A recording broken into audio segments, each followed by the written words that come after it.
ಒಂದು ವರ್ಚಸ್ಗೆ ಧಕ್ಕೆ ಬರ್ದಂಗೆ ನಡ್ಕೊಳ್ಳೋದು ಒಳ್ಳೇದವರು. ರಾಜೀನಾಮೆ ಕೊಡೋದು ಬಿಡೋದು ಅವರ ಸಂಬಂಧಪಟ್ಟಿದ್ದು. ಲೇಔಟ್ ಆಗಿರೋ ಜಾಗನ ಮತ್ತೆ ತಿರುಗಿ ಅವ್ರು ಈ ಥರ ಮಾಡಿದ್ದಾರೆ ಅಂದರೆ ಇನ್ನು ಜನಸಾಮಾನ್ಯರು ಯಾವ ರೀತಿ ಇದ್ರ ಮೇಲೆ ಸೈಟ್ ತೊಗೊಳೋದಾಗಲಿ ಮನೆ ಕಟ್ಟೋದು ಆಗುತ್ತೆ. ಒಬ್ಬ ರಾಜ್ಯದ ಮುಖ್ಯಮಂತ್ರಿ ಆಗಿರೋರು ಈ ಕೆಲಸ ಅವರು ಮಾಡಿದ್ದಾರೆ ಅಂದರೆ ನಾವು ಕೇಳೋದು ನಂಬೋದಕ್ಕೆ ಆಗಲ್ಲ. ಕಪ್ಪು ಚುಕ್ಕೆ ಇನ್ನೇನು ಬಂತು, ಕಪ್ಪು ಚುಕ್ಕೆ ದೊಡ್ಡದಾಗಿ ಚುಕ್ಕೆಯಲ್ಲಿ ಬಂತಿದ್ದು ದೊಡ್ಡ ಬೆಟ್ಟನೇ ಬಂತಲ್ಲ. ಮುಖ್ಯವಾಗಿ ತಿಳ್ಕೊಬೇಕಾದ್ರೆ ಅಷ್ಟೇ, ಜನಸಾಮಾನ್ಯರು ಯಾವುದೇ ಕಾರಣಕ್ಕೂ ರಾಜಕೀಯದರಿಂದ ಹೋಗಿ ಅವ್ರ ಜೀವನ ಹಾಳು ಮಾಡ್ಕೊಳ್ಳದೆ ಇರೋದು ಒಳ್ಳೆಯದು. ಸರ್, ಕರ್ನಾಟಕ ರಾಜ್ಯದ ಸಿಎಂ A1 ಆರೋಪಿ ಏನ್ ಅನ್ಸುತ್ತೆ ಇದ್ರ ಬಗ್ಗೆ? ನಮ್ಮ CM A1 ಆರೋಪಿ ಅಂತ ಹೇಳ್ತಾ ಇದ್ದಾರೆ, ನಾವು ನೋಡ್ತಾ ಇದ್ದೀವಿ. ಅವ್ರ ಬಗ್ಗೆ ನಾವು ಮಾತಾಡೋಷ್ಟು ದೊಡ್ಡವರಲ್ಲ.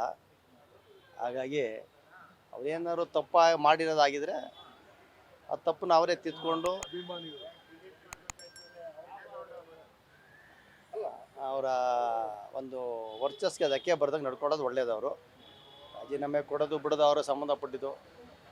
ಈಗ ಕೋರ್ಟಿಂದನೇ ಅವ್ರು ತಪ್ಪು ಮಾಡಿದ್ದಾರೆ ಅಂತ ಹೇಳ್ತಾ ಇದ್ದಾರೆ. ಅದು ತಪ್ಪು ಸರಿ ಹೋಗ್ಬೇಕಾದ್ರೆ ಅವ್ರು ತಪ್ಪು ತಿದ್ಕೋಬೇಕಾದ್ರೆ ರಾಜೀನಾಮೆ ಕೊಡಬೇಕು ಅಂತ ಅವರೇ ಹಿಂದಿನ ದಿನಗಳಲ್ಲಿ ಹೇಳಿದ್ದಾರೆ. ಅದು ಇವತ್ತು ಅವ್ರು ಹೇಳಿದ ಮತ್ತೆ ನಿಜ ಆಗಬೇಕು ಅಂದರೆ ಅವ್ರ ತಪ್ಪನ್ನ ಅವ್ರು ತಿದ್ಕೊಂಡು ಮುಂದಕ್ಕೆ ಹೋಗೋದು ಒಳ್ಳೆಯದು. ಮೂಡಾಗಣ್ಣದ ಬಗ್ಗೆ ಹೇಳೋದಿದೆ ಸರ್.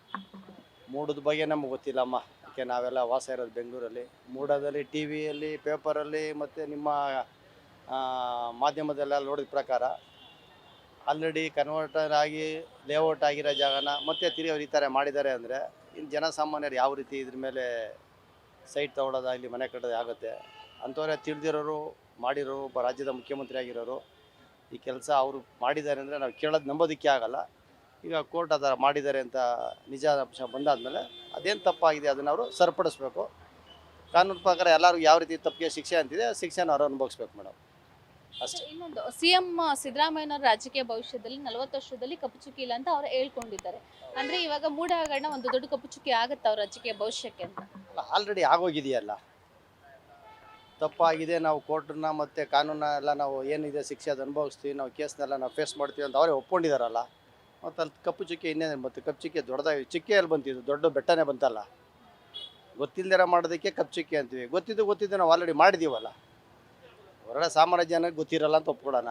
ನಿಮಗೆ ಆಲ್ರೆಡಿ ಅದು ಕನ್ವರ್ಷನ್ ಯಾವಾಗಾಯಿತು, ಲೇಔಟ್ ಯಾವಾಗಾಯ್ತು ಎಲ್ಲ ನಿಮ್ಗೆ ಗೊತ್ತಾದ್ಮೇಲೆ ತಿರುಗಿ ಅದನ್ನು ಇನ್ನೊಬ್ರು GP ಅಂತೆ, ಇನ್ನೊಬ್ರು ರಿಜಿಸ್ಟರ್ ಅಂತೆ, ಮತ್ತೊಂದು ಇನ್ನೊಂದು ಮಾಡಿದ್ಮೇಲೆ ಇನ್ನು ನಮ್ಮಂಥ ಅಮಾಯಕರು ಏನು ಮಾಡೋಕ್ಕಾಗುತ್ತೆ? ಇಷ್ಟು ಹೇಳ್ಬೋದು ಮೇಡಮ್. ಸರ್, ಇವಾಗ ವಿರೋಧ ಪಕ್ಷದವರು ಸಿಎಂ ಸಿದ್ದರಾಮಯ್ಯ ರಾಜೀನಾಮೆ ಕೊಡಲೇಬೇಕು ಅಂತ ಹೋರಾಟ ಕೂಡ ಮಾಡ್ತಿದ್ದಾರೆ. ಅಂದ್ರೆ ಬಿಜೆಪಿ ಅವ್ರು ಕೇಳ್ತಿರೋದು ನೈತಿಕತೆ ಇದೆ ಅಂತ ಅನ್ಸುತ್ತಾ? ಮೇಡಮ್, ಅವ್ರು ವಿರೋಧ ಪಕ್ಷದಲ್ಲಿ ಕೂತಿದ್ದಾರೆ, ಅವ್ರು ಕೇಳಬೇಕು, ಕೇಳ್ತಾ ಇದ್ದಾರೆ. ರಾಜೀನಾಮೆ ಕೊಡಬೇಕು ಕೊಡಬಾರ್ದು ಅಂತ ಮುಖ್ಯಮಂತ್ರಿನೇ ಡಿಸೈಡ್ ಮಾಡಬೇಕು ಮೇಡಮ್. ನಮ್ಮ ಕರ್ನಾಟಕ ರಾಜ್ಯದ ರಾಜಕೀಯ ಪರಿಸ್ಥಿತಿ ಏನ್ ಅನ್ಸುತ್ತೆ ಇವಾಗ ನೋಡಿದ್ರೆ? ಮೇಡಮ್, ಇವತ್ತಿನ ವಾಸ್ತು ಪರಿಸ್ಥಿತಿ ಹೇಳಬೇಕು ಅಂದರೆ ಯಾವ ರಾಜಕೀಯ ಪಕ್ಷದಲ್ಲೂ ಉತ್ತಮರು ಯಾರೂ ಇಲ್ಲ. ನೀವು ಕದ್ದಿರೋದು ಮುಚ್ಕೊಳ್ಳೋಕ್ಕೆ ನೀವು ಲೆಕ್ಕದಲ್ಲಿ ಹೇಳ್ತೀರಾ, ನಾವು ಕದ್ದಿರೋ ಮುಚ್ಕೊಳ್ಳೋ ನಮ್ಮ ಲೆಕ್ಕದಲ್ಲಿ ಹೇಳ್ತೀವಿ. ನಮ್ಮಿಬ್ಬರದು ಬಂದಾಗ ಮೂರನೇ ವ್ಯಕ್ತಿಗಳು ಮಾತು ಕೇಳಕ್ಕೆ ಹೋಗ್ತೀವಿ. ಹಾಗಾಗಿ ಜನಸಾಮಾನ್ಯರಿಗೆ ರಾಜಕೀಯದಿಂದ ಏನೂ ಒಳ್ಳೇದಾಗ್ತಾ ಇಲ್ಲ. ಇಲ್ಲಿ ಮುಖ್ಯವಾಗಿ ತಿಳ್ಕೊಬೇಕಾದ್ರೆ ಅಷ್ಟೇ, ಜನಸಾಮಾನ್ಯರು ಯಾವುದೇ ಕಾರಣಕ್ಕೂ ರಾಜಕೀಯದರಿಂದ ಹೋಗಿ ಅವ್ರ ಜೀವನ ಹಾಳು ಮಾಡ್ಕೊಳ್ಳದೆ ಇರೋದು ಒಳ್ಳೆಯದು. ಅವ್ರವ್ರ ಕೆಲಸ ಅವ್ರು ಮಾಡಬೇಕು, ಉತ್ತಮವಾದನ್ನು ನಾವು ಆಯ್ಕೆ ಮಾಡಬೇಕು. ಇದೊಂದೇ ನಾವು ಹೇಳೋಂಥ ವಿಷಯ. ವಿ+ ಕರ್ನಾಟಕ.